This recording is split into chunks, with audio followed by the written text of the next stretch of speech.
এবার ড্রিঙ্কস করা কমিয়ে দাও। দাদি বলে, এখন একদম ছেড়ে দিয়েছি।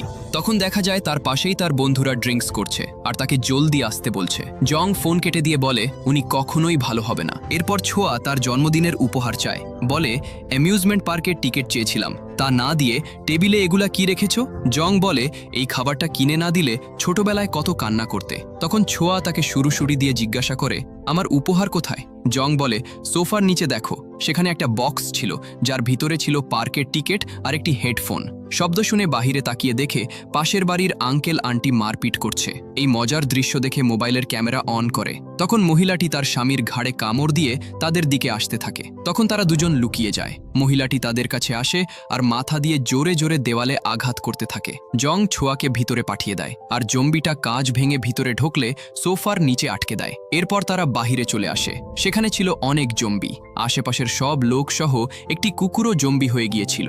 সাহায্যের জন্য কল করলে দেখে ইমার্জেন্সি মেসেজে জানানো হয়েছে নিরাপদ জায়গায় লুকিয়ে থাকতে। জং বলে, এখান থেকে পালিয়ে তোমার দাদির কাছে যেতে হবে। গ্রামে এখনো ভাইরাসটি ছড়ায়নি, কিন্তু এই জম্বিদের অতিক্রম করে কিভাবে যাবে? তখন জম্বিরা তাদেরকে আক্রমণ করতে আসছিল।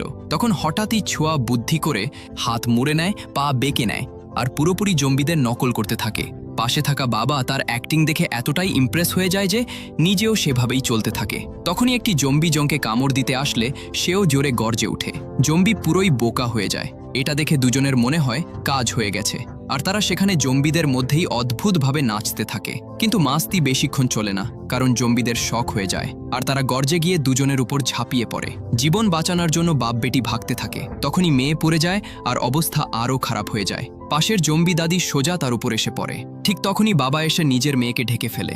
মনে হয় এখন সব শেষ হয়ে গেছে, কিন্তু ভাগ্যক্রমে দাদির নকল দাঁত বের হয়ে আসে আর দুজনে বেঁচে যায়। কোনোভাবে তারা জম্বিদের গ্রুপ থেকে বের হয়ে তো আসে, কিন্তু তখনই বাবার কাছে মেয়ের অবস্থা অদ্ভুত মনে হয়।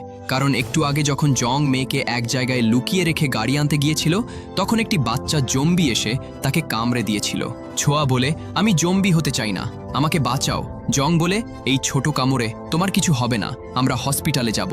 তখন ধীরে ধীরে ছোঁয়ার চোখ ঘোলা হয়ে যায় আর সে জম্বিতে পরিণত হয়ে যায়। বিড়ালটা তাকে দেখে মুখ ঘুরিয়ে নেয়। হঠাৎ সে তার বাবাকে আক্রমণ করে দেয়। বাধ্য হয়ে জং তাকে টুপি দিয়ে অনেক কষ্টে কাবু করে আর গাড়ি নিয়ে সোজা গ্রামে চলে আসে। রাতে দাদি বাসায় এসে জংকে দেখে। জং বলে, ছোঁয়ার শরীরটা অসুস্থ, তাই এখানে এসেছি। দাদি ঘোরে ঢুকে দেখে ছোঁয়াকে বেঁধে রাখা হয়েছে। সে বাঁধন খুলে তার দাদিকে আক্রমণ করে।